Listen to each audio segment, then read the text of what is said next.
এই মুহূর্তের big breaking news একমাত্র শিলচর সংবাদের পর্দায়। দ্বিতীয় দিনেও সোনাই নদীতে স্নান করতে গিয়ে নিখোঁজ কিশোরকে উদ্ধার কার্যে ব্যর্থ এসডিআরএফ। গত রবিবার বিকেলে গেল কচুদরম থানার এলাকার পূর্বধলাইয়ের গঙ্গানগরে সোনাই নদীতে স্নান করতে গিয়ে নদীতে তলিয়ে যায় গঙ্গানগর প্রথম খণ্ড গ্রামের বাসিন্দা বিকাশ বর্মনের 16 বছর বয়সী কিশোর পুত্র বিনীত বর্মন। ঘটনাটি ঘটে পশ্চিম গঙ্গানগরের জনতা এমই মাদ্রাসার কাছে সচিনপুর সিআরপিএফ ক্যাম্পের বিপরীতে সোনাই নদীতে। স্থানীয় সূত্রে জানা যায়, বিনীত রবিবার দিন দুপুর 1:30 নাগাদ বন্ধুদের সাথে সোনাই নদীতে স্নান করতে গিয়েছিল ও সাবধানতাবশত সে গভীর জলে তলিয়ে যায়। দুর্ঘটনার পরপরই স্থানীয় বাসিন্দা বিনীতকে উদ্ধারের জন্য নদীতে ঝাঁপিয়ে পড়েন এবং উদ্ধারের চেষ্টা চালান। এদিকে ঘটনার খবর পেয়ে স্থানীয় কচুদরম থানার ওসি অপূর্ব বড়ুয়া সদল বলে দ্রুত ঘটনাস্থলে এসে উদ্ধার কার্যে সহযোগিতা করেন। বিকেল 5টা নাগাদ ঘটনাস্থলে পৌঁছে এসডিআরএফ এর দল এবং আজ সোমবার সকালে পুনরায় এসডিআরএফ বাহিনী নদীতে উদ্ধার কাজে নামে। সারাদিন নদীতে তল্লাশি চালিয়েও বিনীতকে খুঁজে পায়নি এসডিআরএফ বাহিনী। তাই সন্ধ্যা ঘনিয়ে আসার আজও উদ্ধার কাজ বন্ধ রাখেন তারা। এদিকে নিখোঁজ বিনীত বর্মনের পরিবারের সদস্যরা গভীর শোক ও উদ্বেগের মধ্যে রয়েছেন। বিনীতের নিখোঁজ হওয়ার খবরে এলাকায় চাঞ্চল্য বিরাজ করছে।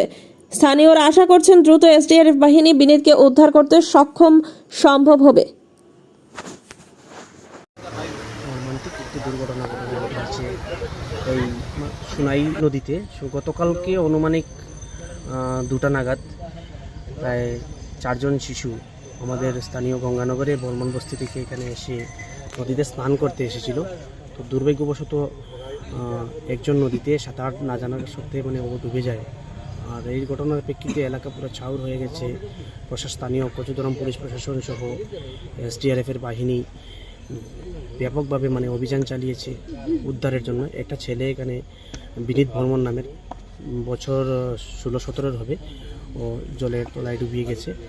তো এখনো পর্যন্ত মানুষ বিভিন্নভাবে এই নদীতে মোটর বোট নিয়ে অনুসন্ধানের জন্য চালিয়ে যাচ্ছেন। অনুসন্ধান চলছে কালকে রাত অবধি, পুরো রাত অবধি পর্যন্ত এখানে স্থানীয় লোক চেষ্টা চালাচ্ছেন কখন যেন এই বিনীতকে খুঁজে পাওয়া যায়, এই আশা নিয়ে আর কি। এখানে মানুষ বিভিন্নভাবে পূজা অর্চনা বা ধর্মীয় রীতির উপরে উপাসনাও করছেন যেন বিনীতকে যেন পাওয়া যায়। আজকে সকালে আবার দিকে এসডিআরএফ বাহিনী এসেছিল, এসে অভিযান চালিয়েছে, কিন্তু ব্যর্থ হয়েছে, সম্ভব হয়নি। এখনো পর্যন্ত উদ্ধার হয়নি বিনীতকে, কোনো অবস্থায় পাওয়া যাচ্ছে না। এখনো পর্যন্ত অভিযান অব্যাহত রয়েছে। স্থানীয়রা মোটর বোট নিয়ে এখানে খোঁজাখুঁজি করছেন। অবশ্য এই স্থানটি হলো আপনাদের পূর্ব ধলাইয়ের সোনাই নদী, জনতা এমই স্কুলের ঘাট বলে আমরা নদীতে জানি। এখানে একটা ডুবো জায়গা আছে, যে জায়গায় এই ঘটনাটি সংঘটিত হয়েছে। খুব নীল আছে এই জায়গাটা, ডর বলে বলা হয় ওই জায়গাটা।